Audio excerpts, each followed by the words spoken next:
നമുക്കിനി ജമ്മു കശ്മീരിലെ കണക്കുകളിലേക്ക് കൂടി പോവുകയാണെങ്കിൽ 44% വോട്ട് വിഹിതം ബി.ജെ.പിക്ക് ഉണ്ടാകുമെന്ന് പറയുന്നുണ്ട്. ബാലു, വളരെ നിർണായകമാണ്. ബി.ജെ.പിയെ സംബന്ധിച്ച്, കേന്ദ്ര സർക്കാരിനെ സംബന്ധിച്ച് 10 വർഷത്തിനു ശേഷം ജനങ്ങൾ വിധി എഴുതുകയാണ് ജമ്മു കശ്മീരിൽ. പുറത്തു വരുന്ന എക്സിറ്റ് പോൾ ഫലങ്ങൾ അനുസരിച്ച് എങ്ങനെയാണ് സാധ്യതകൾ? തീർച്ചയായും ജമ്മുകാശ്മീരിലും കോൺഗ്രസ് നാഷണൽ കോൺഫറൻസ് സഖ്യത്തിന് കേവല ഭൂരിപക്ഷം ലഭിക്കുമെന്നാണ് ഇതുവരെ പുറത്തു വന്നിട്ടുള്ള സർവേ ഫലങ്ങൾ വ്യക്തമാക്കുന്നത്. നമുക്ക് ഇവിടെ ഇപ്പോൾ ജമ്മുകാശ്മീരിന്റെ ഒരു സർവേ ഫലം നോക്കുകയാണെങ്കിൽ നാഷണൽ കോൺഫറൻസും അതുപോലെ തന്നെ കോൺഗ്രസ് സഖ്യത്തിന് 46 മുതൽ 50 സീറ്റ് വരെ, അതായത് 90 അംഗ ജമ്മുകാശ്മീർ നിയമസഭയിൽ 50 സീറ്റ് വരെ കോൺഗ്രസ് നാഷണൽ കോൺഫറൻസ് സഖ്യത്തിന് ലഭിക്കുമെന്നാണ് പ്രവചിച്ചിരിക്കുന്നത്. ബി.ജെ.പിക്ക് ആകട്ടെ 23 മുതൽ 27 സീറ്റ് വരെയെന്നും അതുപോലെ തന്നെ PDPക്ക് 7 മുതൽ 11 സീറ്റ് വരെയും ലഭിക്കാമെന്നാണ് ഈ സർവേ ഫലം പ്രവചിച്ചിരിക്കുന്നത്.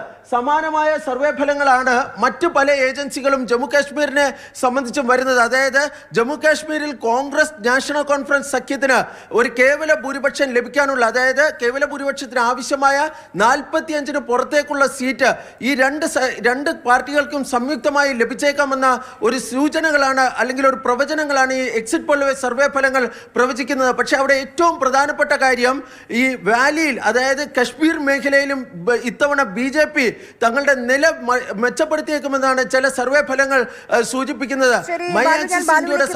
പുതിയ എക്സിറ്റ് പോൾ ഫലങ്ങൾ വരുന്നതനുസരിച്ച് ബസന്തിലേക്ക് ഒരിക്കൽ കൂടി പോവുകയാണ്. ബസന്ത്, ഇപ്പോൾ ഹരിയാനയിൽ ഒരു ഏകപക്ഷീയമായ എക്സിറ്റ് പോൾ ഫലങ്ങളെന്ന് നമുക്ക് പറയാൻ സാധിക്കും നിലവിൽ പുറത്തു വന്നതനുസരിച്ച്.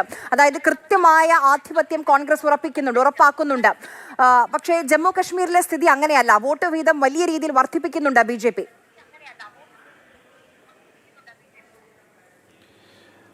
ആര്യ, ഇതിൽ ശ്രദ്ധിക്കേണ്ട ഒരു വസ്തുത, ബി.ജെ.പിക്ക് വലിയ തോതിൽ സ്വാധീനമുള്ള മേഖല ജമ്മു മാത്രമാണ്. ഈ ജമ്മുവിലാകട്ടെ കഴിഞ്ഞ തവണത്തെ അപേക്ഷിച്ച് വലിയ തോതിൽ, അതായത് ഏറ്റവും ഒടുവിൽ നടന്ന നിയമസഭാ തെരഞ്ഞെടുപ്പിൻ്റെ അപേക്ഷിച്ച് വലിയ തോതിൽ വോട്ട് ശതമാനത്തിൽ ഇടിവുണ്ടായിട്ടുണ്ട് എന്നുള്ളതാണ് എക്സിറ്റ് പോൾ ഫലങ്ങൾ നൽകുന്ന സൂചന.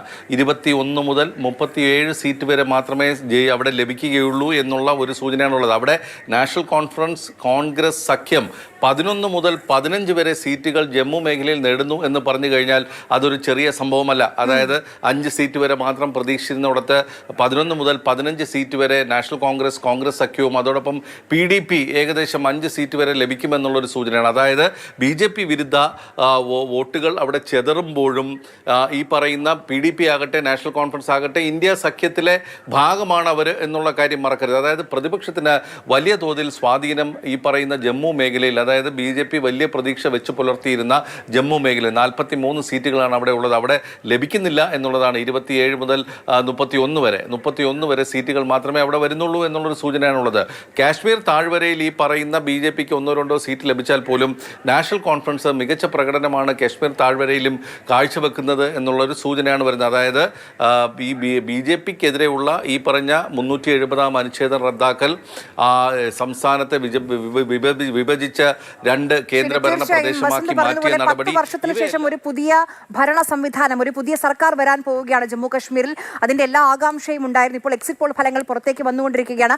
ഹരിയാനയിൽ ചോദ്യങ്ങളൊന്നും ബാക്കിയില്ല. അവിടെ നിലവിൽ പുറത്തു വന്നിരിക്കുന്ന എല്ലാ എക്സിറ്റ് പോൾ ഫലങ്ങളും കൃത്യമായ ഏകാധിപത്യം, ആ സ്വഭാവത്തിലുള്ള കോൺഗ്രസിന് ഭൂരിപക്ഷം പ്രവചിക്കുന്നുണ്ട്. 90-ൽ 60 സീറ്റ് മുകളിൽ വരെ പ്രവചിക്കുന്ന എക്സിറ്റ് പോൾ ഫലങ്ങളാണ് ഹരിയാനയിൽ വന്നുകൊണ്ടിരിക്കുന്നത്.